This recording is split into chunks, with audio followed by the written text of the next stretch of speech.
guys. ELPatronnShow, sponsored by BDC United, guys. And we'll be getting a ton of DMs. How did this came about? And of course, we want to make sure that everybody knows what's going on. So I'm here with my CEO, Mr. Joseph. Good morning, guys. How's El Salvador, man? It's beautiful. It's a little hot, but I love it. Falling in love with the country and the culture, that's for sure. Perfect weather for you, man. We're back, right? Second visit. Yeah, second visit, and we're making a lot of moves, making a ton of moves, and obviously a lot of questions going on. So I want to make sure that, you know, we have the El Salvador edition, of course, and we want to answer those questions. So we get right to it, guys. And I'm sure you guys, you know, it just seems like right out of nowhere, and all of a sudden, boom, BDC International United. And this was about, man, like, manifested this thing. We were here 6 months ago, right? Yep. Middle of February, I think, right? Middle of February. So let's talk about how did this came about, you know, why did this came about, and because we're changing lives here. We're doing things that, guys, you guys know I'm from here originally. My mom left when I was 5. I left to the United States at 16 years old, and now 25 plus years later that I'm finally can come back to my home. And now it's time to invest, and we love the things that the president is doing. And absolutely. Yeah, let's talk about that, right? It was Colombia first. Sure. Yeah, we explored quite a few other options, right? Went to Puerto Rico, DR, Colombia, obviously. But the question is why? The $1 million question is why, right? Yeah, I think BDC United, right? Obviously, it's nice to be an entrepreneur, be an owner, be a boss, right? Being a leader is what's, I think, most important to us. 100%. As a company. Changing lives, right? So be an example, of course. We influence hundreds of associates and people in our company currently. What else can we do? How else can we expand and grow? United States is great, phenomenal, but really fell in love with the country and the culture. So here we are. So we expanded internationally, and we felt like this was the right fit to grow for a lot of other stores. So we're expanding here. As some of you guys may have figured out, we're taking over Puerto Rico. Guys, there's 400 dealerships in Puerto Rico. Huge shout out to Carlos, by the way. Yeah, Carlos Avias, thank you so much. He's the one that really catapulted it and launched, I think, this venture. And you know, I want to cut you off a little bit. I want to talk about relationships, right? About that. And I met Carlos about 8 years ago, which, by the way, we have the podcast in Puerto Rico edition coming out as well. And I met Carlos about 8 years ago. He came to one of my conferences with his whole crew, and we just built that report, you know, when I first started doing social media and whatnot, and we just bonded, and we just became like, you know, we built that relationship every time we were in Puerto Rico together. I mean, the guy he's an amazing human being, and you know, believe it or not, he calls me his mentor, but I'm actually inspired by him when I go. I mean, this trip, you saw the dynamic is like, he went to like from one business to like 10 businesses. What growth, right? You know, going from insane. 4 used car dealerships to 1. The biggest indoor showroom in the world, guys. 68,000 square feet. It's insane. Indoor, pre-owned auto facility. Yeah. So he took over Neiman Marcus. He really did. He really did. He really did. But now 8 years later, those relationships, right? How important it is to collaborate with people. How important it is to pour into that positivity all the time. That you never know what's gonna happen, right? At the end of the day, and we weren't even doing. We went there just to, you know, kind of like clear our heads in a way. Supposed to be a vacation. Fast forward 2 weeks and here we BDC are. United International is born. Launching an entire different company, international. But so I want to talk about you went to Colombia, right? And I couldn't go to that trip for whatever reason. And Colombia was one country that we were looking at. Yeah, we went to Cartagena, Bogota, Medellin, looking at a few facilities. But after coming here in February, and shout out to Moises, you guys may meet him here briefly. So let's talk about Colombia, right? Originally it was Colombia. I couldn't make it to that trip. And we consider Colombia because they're known for, you know, there's a lot that goes into it, right? I mean, obviously it's a business transaction, cost of labor, but also the culture, the ethics, and we want to give back. Yeah, we do want to change lives. Yes, we're here for ourselves and generating revenue. How can we help? And we really fell in love with San Salvador. Well, you did. I'm already Salvadoran. Well, you fell back in love, okay? You were gone for a little while, okay? You mean I was allowed back without having to worry about... You got divorced and you got remarried. I'm still engaged here. So. Yeah. But you're in the honeymoon right now. I'm in the honeymoon phase. Yeah, absolutely. So just the people here, how can we give back and change lives here? So it's not just about guys. And I tricked him, by the way. I told him he was gonna have the worst experience. I was scared. He really was. Remember, I looked up, is there a travel advisory? I looked up all the history. It's supposed to be one of the most dangerous countries in the world. Was It's okay. exact Was opposite. I think and now it's like the safest. It is number one. Thanks to our new president. Shout out to Bukele, by the way. Love that guy. What he's doing with our country. and yeah, so we came in. We fell in love. I mean, Moses is the best, right? Gave us the red carpet and showed us what the possibility is, and that's what it's about. Quality control. Obviously, it goes to the next level. Which is why we're here in person rather than just outsourcing it. I think that's the big difference between a lot of other companies, whether it's BDC, Google, whatever company it might be. We're here in person, right? As my chief strategy officer, we had to be here. Quality control. I hate the word boss. I mentioned it earlier, but leadership is important, right? Do as I say, not as I do. Like that's bullshit. Yeah. Lead by example. Lead by example. A lot of you guys might know me as Joe BDC Wolf. The Wolf leader does not lead the pack from the front. Wolf leader leads the pack from the rear to make sure no one gets left behind. Anytime you're willing to get your hands dirty, anytime you're willing to lead by example, anytime that you're willing to do it, right? And I always, when I had dealerships, it was the same way. I would never ask my staff to do something that I wouldn't do myself. Sure. You know what I mean? And to me, they have to see me do it, right? Because that's what motivates me. Like, okay, he's the CEO. Yeah, do you tell them or do you show them? No, you show them. Absolutely. Yeah, because at the end of the day, it's like, listen, if I'm doing it, then it's like it's a team effort, right? At the end of the day, so yeah, it's a lot of credits here in El Salvador right now, right? Especially for techs. We'll consider a tech startup, right? Yep. Tech company. Absolutely. There's a lot of technology that goes behind it, and of course, there's a lot of perks with it. I mean, the weather is just, bro, like the weather's like paradise, guys. Like, yeah, all right. I mean, guys, listen, I love it here every time. Now it's like it's winter time over here, but it's nice and cool, stuff like that. We haven't found a golf.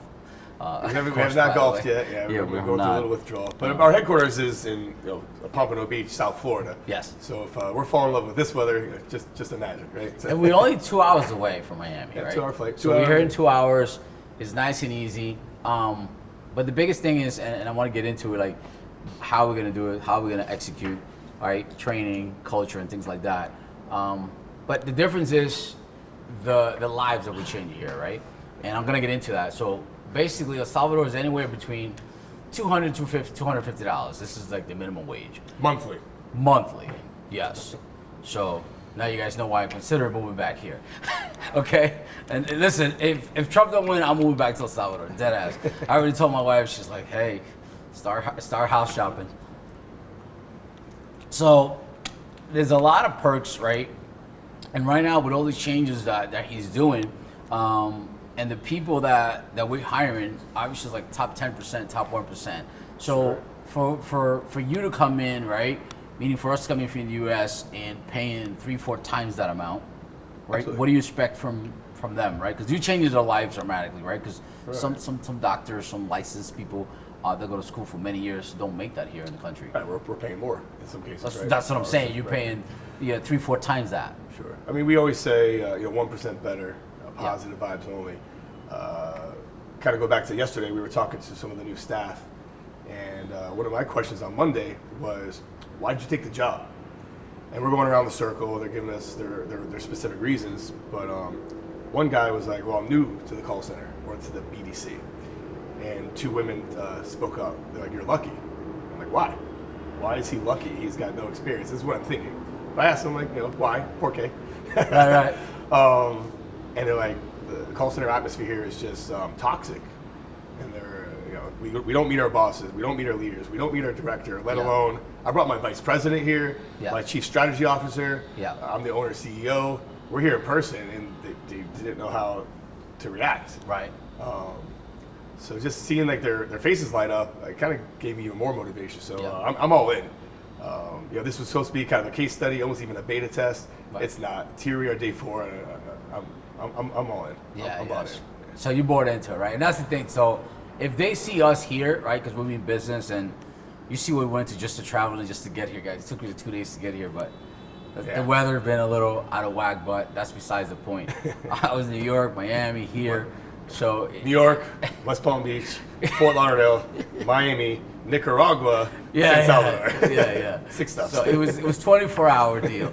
But you know what? We made it. We're happy about it. So at the end of the day, we executed. And the things that we talked about yesterday was we talked about culture, right? Sure. How important is going to be the culture. So to bring the United States version here, because they don't see that here on a leadership level, your CEO kind of level, for them it's different, right? And you see already how they're interacting. Like, wow, like feed me more, give me more. It's refreshing. Huh? Refreshing. So that's what I mean by we're changing lives, right? That's what I mean by, pouring into people, making people are better, and what the possibilities are, right? At the end of the day. So yes, it's a business, and of course we have to make profit. We got to pay for all these things, but at the end of the day, the impact that you're making in those people, and yes, we get the credits and all that, right? I'm pretty sure. And that was the problem with the country before, guys. 2 million Salvadorans left the country because they just couldn't, right? And they kept the money in the States. So now with all these changes this person's making, now those 2 million Salvadorans are coming back, investing. My parents bought like 12 acres already. Right. They started building their home here. I'm starting to, look into building my own. When we're done here, I think we're going property shopping. Yes, we're going house shopping, and it's amazing that it took me that long to come here, right? And because it was so dangerous and it was all these things, and now that for me to be part of this and to come back, and I'm grateful forever, but I'm also want to come back and make a difference in my own country, of course. Yes, there was other options, right? But you took a shot, and I said, hey, let's try El Salvador, man. Like, it's a lot of things. I followed the president ever since he got elected and things like that, and I'm like, this guy's different, and he's making history in his country and all over the world, Latin world. He's one of the most. This guy's gonna go down in history, and that's what it's about. The legacy that he's leaving. And yes, there's half of people don't like him, and some people said, these things, and that's the same thing about Trump, right? Yeah. Half of the country hates him, half of the country kind of deal with him because we need him, right? So that's what I'm excited about. We're only 2 hours away. We could be here 2-3 times a month or whatever. Absolutely. And that's what it's about, guys. To be honest with you, I mean, you want to add to that? Yeah, you mentioned the word legacy, right? So, I mean, we've been in the car business a while. We're successful. 27 years. I don't know, just a little bit. 27 years. We don't have to work, right? But what else are we gonna do? So, the legacy for myself, and I know we were talking about this yesterday or the day before, but how do we give back? We always say 1% better. Well, that's hard. 1% better every single day, forever. Yeah. I mean, we got 10,000x yourself, right? Yeah. But that 1% better is why we're here, right? Truly affecting the lives. But so how do we create our legacy? I believe this is the next chapter in. I'm super pumped, man. I'm super excited. I brought in. I mean, I'm here. I'm trying to get my wife here for the longest, and my kids love it here. They never want to leave when they come here because they have so much freedom and they can do so much, and it's just new, right? So for me, I get to revisit my country that I never really enjoyed. To be honest with you, I was just one part of the area, and I grew up in the poorest area, right? And we're like in the upper class area right now. But I never got to witness it, and it's like I'm falling in love all over again. You know what I'm saying? Yeah. Like you said. So for me, that alone is like wakes me up in the morning, gets me super motivated. Are you talking about where you grow up, or grew up, as far as like a poor part of the country? Yeah. We have. I spoke with about a handful of our associates yesterday. Yeah. And there was a gentleman who drove 3 hours to come here for his job. Yeah. And he was there at 6 a.m. Oh yeah. So here we start in El Salvador, local time. We start at 7 a.m. for the time change for us in Florida. Yeah. But so this guy woke up at 3 o'clock in the morning, Yeah. and has done so every single day to get to work Yeah. for a 7 a.m. job. So the job that we're providing for them, just so you know, it's like their dream job. You know that, right? I'm learning Like that's a job that they think of having if they make it to the United States. I feel like you wanting to be the next Trump. Yes, kind of. So it's a big deal to them. So sometimes you don't realize the things that you're doing, Sure. And the people that you're affecting, right? And that guy, yeah, the culture here, guys, is a little different as far as the work ethic, as you can see. Unbelievably impressed. I mean, the United States, I'm sorry, but I even tell my kids they're spoiled brats, all right? And they want everything, it's like... I wonder where they get it from. I really don't know, man. It's just the culture is different. You know what I'm saying? We're boomers, right? So Sure, yeah. we like to work, and you know, you got this Gen Zs and all these, you know, new generation with iPads, and it's like it's scary. I mean, what's out there, but it's just creating a lot of lazy people, in my opinion. And to me, it's like, I get it. You want to work smarter than harder. I get all that, but it's impossible, man. Like, hard work, it's hard work. You got to get it done regardless. And they just don't get it sometimes. But the culture here, you're going to see the difference, like how these people are. They're willing to do. I'm pumped. I'm so excited. Whatever it takes, right? They're willing to do whatever it takes. You know, the culture, the work ethic, it stirred an idea we were talking about yesterday at lunch. On challenging our dealerships in the States, right? I was so impressed and so confident when we're done with our training and making sure they're up to BDC United standards. We were talking about challenging a dealership, so we can talk about it now. Yes. So everyone who's watching this or anyone that sees it, any dealership in the world that can come up with the most difficult business development or internet sales challenge, whatever it might be, you dream it and we'll achieve it. Whatever the most difficult challenge is that is presented to us. Service, sales, don't matter. Yeah, service to sales, service BDC, sales BDC. Guys, if we don't have it, we'll build it, right? Parts, whatever. We don't care. We'll build anything. I've never said no to a dealership ever in 8 years of BDC United. So that being said, the most difficult challenge from a dealership to me via social media, LinkedIn, call me, text me, 786-518-8808. Call Rudy. We'll get a month free of BDC United. Unlimited service, unlimited calls, text, emails. I don't care. That's how pumped you are. Give me the most difficult challenge. I guarantee you this team will outperform any BDC in the world. Guys, and that's a bold statement, right? This is like one of the hardest thing in the car dealership, the BDC department, right? Because this is your bread and butter. This is where your phone goes. You know, when I used to, I turned around like 6 dealerships, and the first thing that I used to do is listen to the phone calls before I even hire staff. They're the gatekeeper, right? It's the heartbeat of the dealership, everyone says. For us car people, right? A heartbeat. Yeah. Well, most GMs and most owners are really, you know. Yeah, so what do most GMs, when you would go in and flip a dealership, right? You did it pretty quickly, you're good at it. Yeah. What was the... I had that to a science. What do most GMs do with their BDC? So instead of firing a salesperson, what do they like to do? We don't want to deal with the HR. Right. Throw them in the internet department. Yep. So you can put your least talented person that you don't want to take time to train. Throw them in the internet, BDC, and let them talk to 100 to 300 people a day. Great. The most important person in the freaking car dealership. The person who represents your brand, the name on the building, right? Whether you're a dealer principal or a GM. Yeah. Most people know here I come from Al Hendrickson Toyota, right? We were the largest Toyota in the world. Selling 1,800 cars a month. So you want somebody representing, for example, Al Hendrickson or whatever, the Napletons, the Schumachers, the Morgans, the Lithias. That's the person you want representing your name? Like, come on, man. Yeah. So instead of wanting to train or coach or develop, so anyways, that's my tangent, right? But what would you do? What did you do when you would take over the store? I listen to the phone calls automatically, right? Because if you want to see the pulse, if you want to see where that bottleneck, right, that you don't really like, why is it with the leads and whatnot, you just got to listen to the calls and really I used to sit there, man, until midnight and just listen to every call, and the next day we'll have a bunch of, leads. I'm like, hey, what happened to this, what happened to that one? And now they pay attention, like, oh shit, this guy's watching. And it's not about me watching what you want to do, but it's dollars to spend. You guys are spending thousands of dollars on marketing. There you go. And it's just going down the drain. Why? Why bother? And then being understaffed, whether you have the marketing, the leads or not, whether you're good or you're not, you're still spending money. SEO, SEM, PPC. Anyone that has a brain that's a general manager that's successful knows what they're spending their marketing money on. And then you put 1 or 2 bodies in there, and maybe they're good. Most likely not. Unfortunately, that's the 90% of the world. Now there's 10% that do it great. We're not for you. Hey guys, the reason why he says anywhere in the world now, because we're technically international now. BDC United International. All right, so that's the reason why you can say that. And we're excited about Puerto Rico. There's 400 dealerships there, and there's so much growth, and it looks like we're going to be spending a lot of time there as well, right? We're scratching the surface. Yeah, we love Puerto Rico, guys, so we're going to be spending a lot of time there, and like I said, 8 years ago we built those relationships, and now it's a big deal when we go there. And yeah, they're manifesting, right? Yes, absolutely. It's about manifesting it.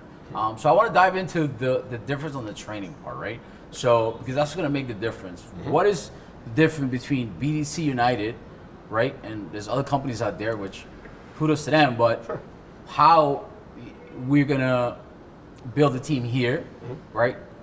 We could talk about culture. We could talk about exactly how it is that you want to execute that, and that's going to make the difference on the dealership side. Sure. It was a blessing in disguise too, right? Because we can get complacent very easily. Of course. The training should be continuous, right? There's a lot of great trainers out there, and I've learned from a lot of great mentors, yourself included. So here we're just taking a different angle. Approach? Yeah, approach. Call guys, call scripts. It's great to get the ball rolling, but I don't necessarily believe in a word track, right? It's the psychology of the sale. You got to understand. You got to get down to the bone marrow, right? Not just so surface level. So, and that's the angle that we're taking here. Continuous training, understanding the why behind the what. And you were talking to the team yesterday, right? Just listening to the customer. Man. Yeah. Like, they will tell you exactly what they The want to customer will hear. tell you how to sell them a car. Just shut the blank F up up. and, and Literally. listen. Sometimes that's what happens. We just have too much, Sure.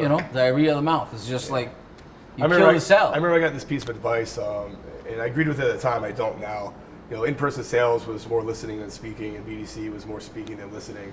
I just disagree. If you can paint that picture, we were talking about talking in front of the mirror, old trick, right? Yes. I still believe in that. Yeah. Even right now, right? I got a reflection in front of me. Yeah. And you're smiling. You're smiling a lot. I'm making sure I can see my face, right? So yeah. But just listening. I'm a big believer. If you can paint a picture on the phone, right? Yeah. And have that customer be able to visualize your face, know you're happy, and just deliver that message articulately and eloquently. Yeah. Jeffrey Gitomer says, all things being created equal, people will buy from people that they like. Agreed. All things not being created equal, they're still going to buy from people that they like. So relatability, likability. So that's, I guess, our core structure and values. And the rest, guys, it's easy, right? And also remember, guys, like people will remember how you make them feel at the end of the day. If you're an asshole on the phone, the customer's gonna know. How many? Your book of business with your exotics, right? I know you're getting new business, but how many people come back to you? I mean, it's 100%. I mean, I think I'm like your fourth turn now. I'm like your fourth up. You're like family at this point, so you know what I'm saying. But yeah, it's about creating that raving fans, right? And we talked about that. The customer would tell you how to sell a car, but it's also transferring that energy, man. Like on the phone, and I always say, like, if you're having a bad day or your dog chew your homework, whatever it is, man, like just don't pick up the phone if you're not gonna be energetic. The customer's gonna feel it, right? You're the front line, you're the first person they talk to, and you're the reason why they're gonna come into the dealership or not. And we also talked about they're not the only game in town, right? So we're building this thing, and there's a million dealerships out there, but why it's gonna make you different? Why it's gonna come to us, right? What BDC United will represent to them, and really, it's gonna be at the end of the day is like to get the sale, right? Yeah. So, and we talked about sell the appointment, not sell the car. Most BDC agents try to sell a car over the phone, and it's like there's a science to that, okay? And I think the car business hasn't even figured it out yet, with the digital retailing and stuff like that. And listen, COVID changed the whole game, and I get it. And some owners think like, oh yeah, we're still waiting. There's a buyer for every style, right? So There is. I mean, there's no one way, but there is the majority of the way. Right? Correct. So. And that's the thing, like either adapt or like you're dinosaur, you die, right? So adapt and grind, that's what we're trying to do. Adapt and overcome, right? So, and overcome, like these are the possibilities, right? So the reason why we're looking at third world countries and things like El Salvador, such a tiny little country, right? They persevere though. They're persistent, man. They are resilient. That's for sure. Resilient is the word. We're people that don't give up. We don't care. We do whatever it takes. Whatever it takes, guys. We're gonna get it done. And I think that you creating that culture here, we coming back here and building into these people's lives and changing their lives, and you're gonna change their entire family's life. You understand? You realize that, right? That's what you're doing, because now they'll be able to live in a better situation. Transportation here is not that cheap, so you'll be able to give the possibilities to those people. So that's what gets me excited, and I'm proud of you for trusting the process and going along. And you're here, we're here. Thank you for the push. Absolutely, man. This is why we're like yin and yang, right? They say. So we motivate each other. And listen, there's bad days. We have some shitty days. Sure. Right. Yeah. And it's just how we overcome them. And you know what I'm saying? Like, that's what it is, guys. What it's about. So the next thing is, what is next for BDC United, right? Because now there's a lot of things that are coming out of this. There's a lot of people contacting you and, hey, what's going on? Like, you know what I'm saying? Like, we're trying to get to 1,000 dealers, and I know that's the goal. Yeah, 1,000 dealers by December is the goal. You know, I mentioned Al Hendrickson before. You know, Al Jr. taught me a lot, and one of the things that he would tell me is you gotta have a stretch goal, a goal that is out there. Yeah. All right, it's so crazy that people think you're crazy. Yeah, we're large, right? But yeah, that's crazy. People who are listening to that, that's where I'm probably like, shut the F up. It's okay. We love that. About? We love that. The motivation. Bring it on. Bring it on. We love the motivation. Yeah, so I'll show you. Exactly. Prove, yeah. Listen, guys. We talk about, we not to cut you off, but talk about haters. I love them. Yeah, man. If you're not hated, you're not successful. I gotta give you credit how you deal with it sometimes. Because sometimes, you know, it motivates me. I can't wait to see my inbox in a week after this launch. I'm pumped, man. Yeah, we're gonna have a lot of work. But we also gotta do golfing, man. I miss golfing. Yep. So, guys, he got me into golfing, and let me tell you, we could talk about golf a little bit. Yeah, let's talk about golf. I don't know how you swing as good as you. I've been spending thousands of dollars on lessons, and I still can't hit the driver over. Okay, so my drivers, it's better than mine. Let's just call it what it is. It's hard. It is what it is. Zero practice, guys. He has lessons, okay? He has lessons, and some of us are just natural born athletes. Hey, it's listen, not me, okay? you know what it is, bro. I always knock it down. I sponsor events. I pay for charity events. And I'm like, for a long time, yeah, and up like in New York. Up in New York, and I'm like, dude, like I'll just go with it. I'll donate the money, whatever. I never got into it, and I'm like, and I see you, and I'm like, you know, like you're getting into it. I'm like, all right, and you invited me one time, bro. I was like hooked. Like it's an addiction, guys, and a very expensive addiction. Let me tell you, it's because you want more and more. And I think the reason why is like you challenge your brain. Like it's just that's how we're wired. We can't be bad at something. Yeah, you can't be less than He's perfect. like, what? I'm better than that. We're always gonna be chasing perfection, right? But it's also looking in the mirror and realizing like, get to work. Yeah. And that's just golf. You know? So the only thing why I didn't like you guys, okay, just to put it out there, is the etiquette. Okay, the whole cell phone thing. You can't be taking selfies. Well, you can. He does. But you know, you're supposed to be quiet on the tee box. You know, I'm not. Yeah. Not slurping down a bottle of water and, hey guys, this is Patron from hole 2. Just wanted to say hi. Have a good morning. Okay, the best part of it, what I like, is spending 5-6 hours by myself out there with nature and just connected, man. Like that thing just gives me such a peace. Like you have no idea. Like I don't know how to explain it, guys. Like it's just like at that moment, like I just feel so peace. Like nothing can bother me. Yeah, that's what drove me to golf. You know, I'm always trying to educate myself, whether it's reading or watching tutorials or listening to trainers. Yeah. And we all have social media, you know, LinkedIn, Instagram, Facebook, and I needed to find something. I was losing myself a little bit, losing a little motivation. To be honest, it's okay to be vulnerable, right? Yes. So golf was my outlet. You know, I had started going down a little bit of a dark hole, drinking more than I should. Not a problem, but it was scaring me, right? So golf was my outlet to stop that. And I just had to tell myself to grow the fuck up. Basically. You know, we talk about affecting lives. I have too many people that count on me. So, but accountability. The positive side of it, though, you're right. You're out there, and it's just your mind just opens up.